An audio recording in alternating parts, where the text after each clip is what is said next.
কার হাত থেকে বাঁচতে পারলাম না। তো কেন বাঁচতে পারলাম না এটা দেখার জন্য আপনাকে পুরো ভিডিওতে আমার সাথে থাকতে হবে। হ্যালো এভরিওয়ান, আসসালামু আলাইকুম। কেমন আছেন সবাই? তো আজকে হচ্ছে আমরা আপনাদের সাথে শেয়ার করব মেহেদি অনুষ্ঠানের ব্লগ। কোথায় গিয়েছি, কী করেছি, এই নিয়ে থাকছে আজকের ব্লগ। তো ফার্স্টে এখানে অনেকগুলো ডালা আমরা সাজিয়ে নিয়েছিলাম।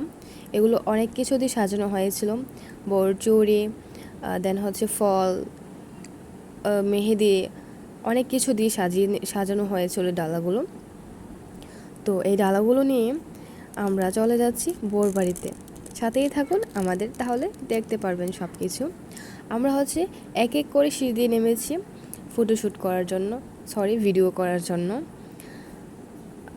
আমাদেরকে একটু পুরোপুরি এদিক ওদিক যাইতে হয়েছিল ভিডিওর জন্য। বলতেছে যে ভিডিওটা ভালো হয়নি, আবার আসো, আবার এন্ট্রি নাও, এই রকমই কাহিনী। বোরবাড়ি থেকে আমরা নাস্তা করে ডালা দিয়ে চলে এসেছি। এখন হচ্ছে রং খেলা, আমরা সবাই মিলে রং খেলতেছি, অনেক এনজয় করতেছি।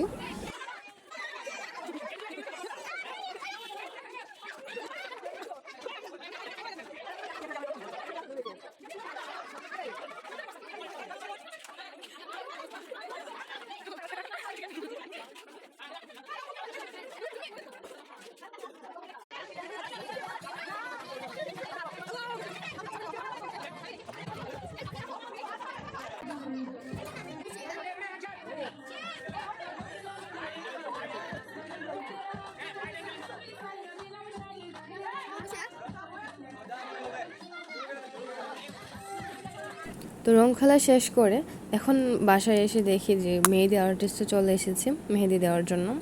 তারপর এক এক করে সবাই মেহেদি দেওয়া শুরু করে দিয়েছি।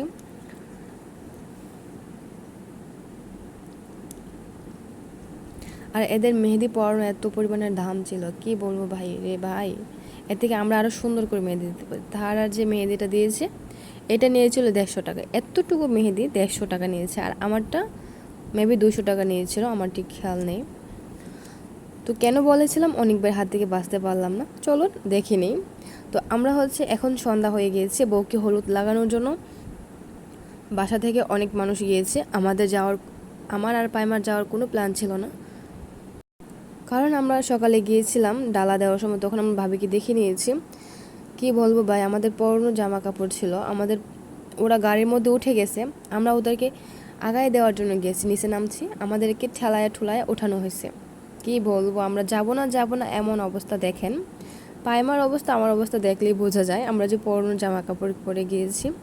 আমি তো গোসল করে জাস্ট একটু, কোনো কিছু করে নাই। গোসল করার পর মেহেদি দিতে বসে পড়েছিলাম, মেহেদি হাত নিয়ে গিয়েছি ওদের বাড়িতে। এই জন্যই বলেছিলাম অনেকবার হাত থেকে একদমই বাঁচতে পারেনি। ওনারা আমাদেরকে দেখে কি বলবে যে এরকম অবস্থায় চলে এসেছে। যাই হোক, ভাবিকে কিন্তু অনেক সুন্দর লাগছে মাশাল্লাহ, কারণ নজর না লাগুক। দেখুন আমাদের জামা কাপড়ের কী অবস্থা, এরকম অবস্থায় আমরা গিয়েছি। তো যেরকম অবস্থায় যাই না কেন, অনেক বেশি মজা করতে পেরেছি, এটাই হচ্ছে সবচেয়ে বড় পাওয়া। তো অনেক ভাইকে অনেক থ্যাঙ্কস, আপনি আমাদেরকে এই অবস্থায় না পাঠালে হয়তো আমরা এই আনন্দ উপভোগ করা থেকে বঞ্চিত থাকতাম। সবাই ভালো থাকবেন, সুস্থ থাকবেন, আল্লাহ হাফেজ, টাটা, বাই।